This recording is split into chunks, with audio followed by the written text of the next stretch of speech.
পশ্চিমে মানুষ হয়েছে। ছেলেবেলায় ইদারার ধারে তুতের গাছে লুকিয়ে ফল পাড়তে যেত, আর অড়র খেতে যে বুড়োমালি ঘাস নিরত তার সঙ্গে ওর ছিল ভাব। বড় হয়ে জৌনপুরে হলো ওর বিয়ে।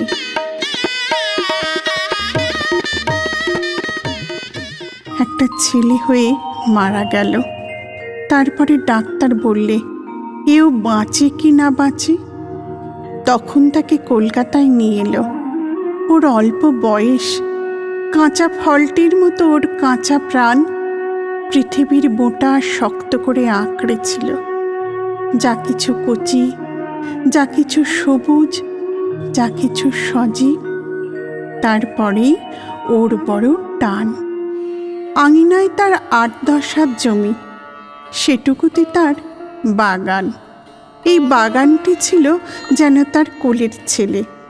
তারই বেড়ার পরে যে ঝুমকোলতা লাগিয়েছিল, এইবার সেই লতায় কুঁড়ির আভাস দিতেই সে চলে এসেছে। পাড়ার সমস্ত পোষা এবং না পোষা কুকুরের অন্ন আর আদর ওরই বাড়িতে। তাদের মধ্যে সবচেয়ে যেটিকে সে ভালোবাসত, তার নাক ছিল খাঁদা, তার নাম ছিল ভোঁতা। তারই গলায় পরাবে বলে মিনু রঙিন পুঁতির মালা গাঁথতে বসেছিল। সেটা শেষ হলো না। যার কুকুর সে বললে, বৌদিদি এটিকে তুমি নিয়ে যাও। মিনুর স্বামী বললে, বড় হাঙ্গামা, কাজ নেই। কলকাতার বাসায় দোতলার ঘরে মিনু শুয়ে থাকে। হিন্দুস্থানি দায় কাছে বসে কত কি বকে। সে খানিক শোনে, খানিক শোনে না। একদিন সারা রাত মিনুর ঘুম ছিল না। ভোরের আধার একটু যেই ফিকে হলো, সে দেখতে পেলে তার জানলার নিচেকার গোলক চাঁপার গাছটি ফুলে ভরে উঠেছে। তার একটু মৃদু গন্ধ মিনুর জানলার কাছটিতে এসে যেন জিজ্ঞেস করলে, তুমি কেমন আছো? ওদের বাসা আর পাশের বাড়িটার অল্প একটুখানি ফাঁকের মধ্যে ওই রৌদ্রের কাঙাল গাছটি বিশ্ব প্রকৃতির এই হাবা ছেলে কেমন করে এসে পড়ে যেন বিভ্রান্ত হয়ে দাঁড়িয়ে আছে। ক্লান্ত মিনু বেলায় উঠত, উঠেই সেই গাছটির দিকে চেয়ে দেখত।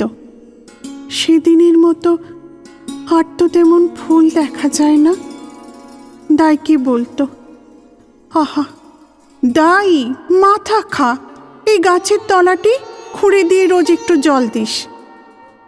এই গাছে কেন যে কদিন ফুল দেখা যায়নি একটু পরেই বোঝা গেল। সকালের আলো তখন আধফোঁটা পদ্মের মতো সবে যাচ্ছে। এমন সময় সাজি হাতে পূজারী ব্রাহ্মণ গাছটাকে ঝাঁকানি দিতে লাগলো, যেন খাজনা আদায়ের জন্য বর্গির পেয়াদা। মিনু দাইকে বললে, শীঘ্রই ঠাকুরকে একবার ডেকে আন। ব্রাহ্মণ আসতেই মিনু তাকে প্রণাম করে বললে, ঠাকুর, ফুল নিচ্ছ কার জন্যে? ব্রাহ্মণ বললে, দেবতার জন্যে। মিনু বললে, দেবতা তো ওই ফুল স্বয়ং আমাকে পাঠিয়েছেন। তোমাকে? হ্যাঁ, আমাকে। তিনি যা দিয়েছেন সেটা ফিরিয়ে নেবেন বলে দেননি। ব্রাহ্মণ বিরক্ত হয়ে চলে গেল। পরের দিন ভোরে আবার সে যখন গাছ নাড়া দিতে শুরু করলে, তখন মিনু তার দাইকে বললে, ও দাই, এ তো আমি চোখে দেখতে পারিনি। পাশের ঘরের জানলার কাছে আমার বিছানা করে দে। পাশের ঘরের জানলার সামনে রায়চৌধুরীদের চৌতলা বাড়ি। মিনু তার স্বামীকে ডাকিয়ে এনে বললে, ওই দেখো দেখো, ওদের কি সুন্দর ছেলেটি, ওকে একটিবার আমার কোলে দাও না। স্বামী বললে, গরিবের ঘরে ছেলে পাঠাবে কেন? মিনু বললে, শোনো একবার, ছোট ছেলের বেলায় কি ধনী গরিবের ভেদ আছে? সবার কোলেই ওদের রাজ সিংহাসন। স্বামী ফিরে এসে খবর দিলে।